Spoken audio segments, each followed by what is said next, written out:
One from my chapter. We're going to start with John's, and we have a special guest star, Jennifer Ziegler, the author of How Not to Be Popular, a novel which sounds like it is totally with, yeah. We have some fans here. Not popular, nerd fighter, it sort of goes hand in hand. So Jennifer is going to be our Jane.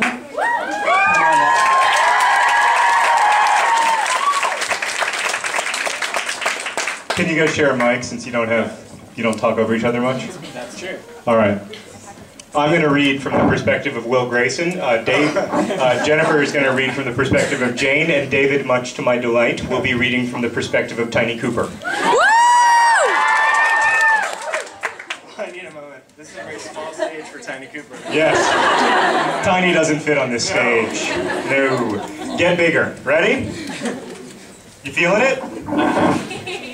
Okay. We need to do like a few curts. Nice. Do the curts for them too. They missed it. Sorry. Thank you. Okay. All right. My best and only friend Tiny Cooper is not the world's largest person, and he is not the world's gayest person, but I believe he is the world's largest person who is really, really gay, and also the world's gayest person who is really, really large. So after school one day, he calls me. You should come to the Gay Straight Alliance meeting tomorrow. Nothing personal, Tiny, but I don't really go in for alliances. Anyway, you know my policy on extracurricular activities. No, I don't. Well, I'm opposed to them. Just the curricular activities are plenty.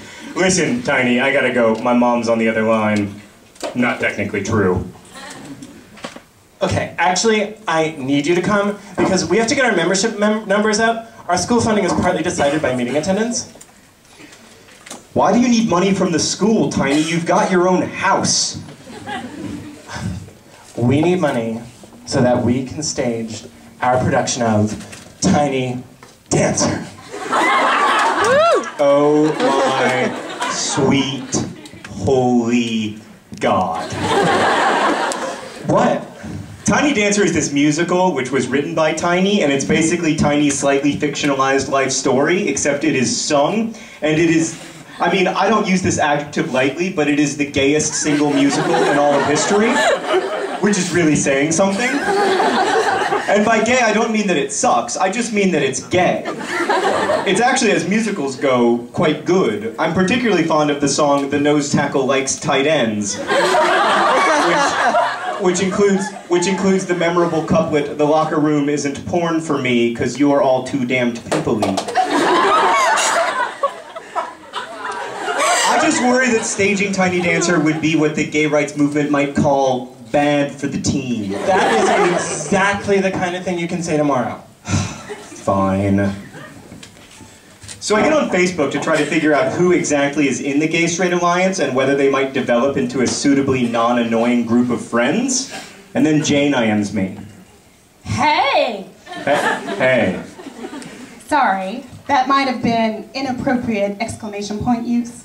That joke is funnier in text. I still like it though. No, it's all good, Jane. All good. Oh. I hear Tiny's recruiting you to join the GSA. Indeed. You should come, we need members. It's kind of pathetic, actually. Yeah, I think I'm going to.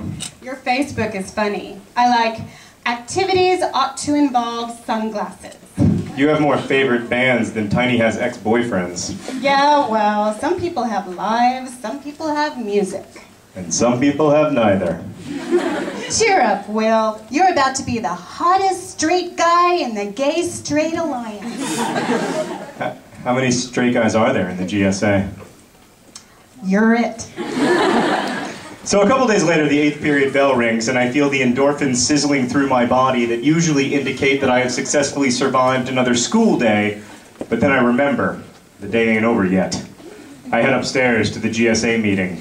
Grayson! You're here! Thank God.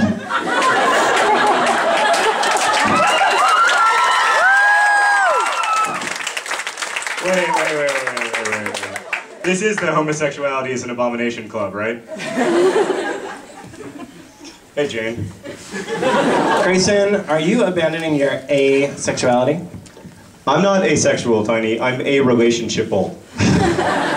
Such a tragedy that we won't date. I mean, the only thing you have going for you is you're adorable. I mean, to me, you are a hideous and disgusting monster, but you're adorable to straight girls, and yet you steadfastly refuse to date. I mean, is Grayson not adorable? Only then do I realize the full extent of the insanity. Tiny Cooper has brought me to a Gay Straight Alliance meeting to hook me up with a girl. You are, like, straight, right? I think so. You should totally date Grayson! He thinks you're super cute. Are you there, God? It's me, Will Grayson. Dear God, I swear that I will take a vow of silence and move to a monastery and worship you for all my remaining days, if you just this once provide me with an invisibility cloak. Come on. Please. Invisibility cloak. Now.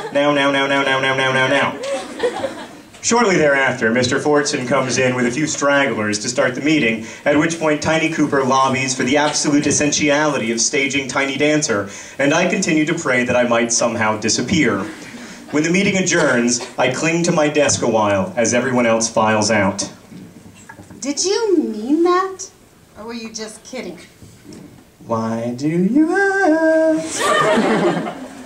I don't know, just, we had a good time at the hideout, and I don't know. I wasn't kidding! I wasn't kidding.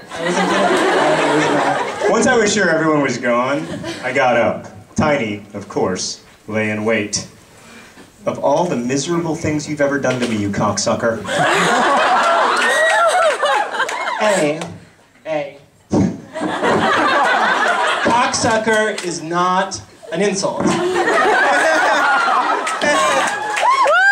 And B,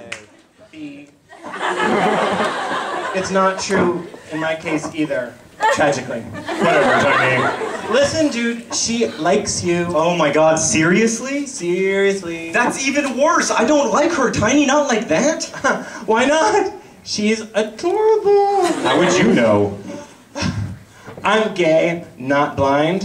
Her hair is like all poofy, and she's got like a great nose. I mean, a great nose. And what do you people like? Like boobs? She seems to have boobs. They seem to be of approximately normal boob size. What else do you want? I realize this is not, like, boyish. I realize that, properly speaking, guys should only think about sex and the acquisition of it, and that they should run crotch first toward every girl who likes them, and etc. But the part I enjoy most is not the doing, but the noticing. Noticing the way she smells like over-sugared coffee, and the way she bites her lower lip.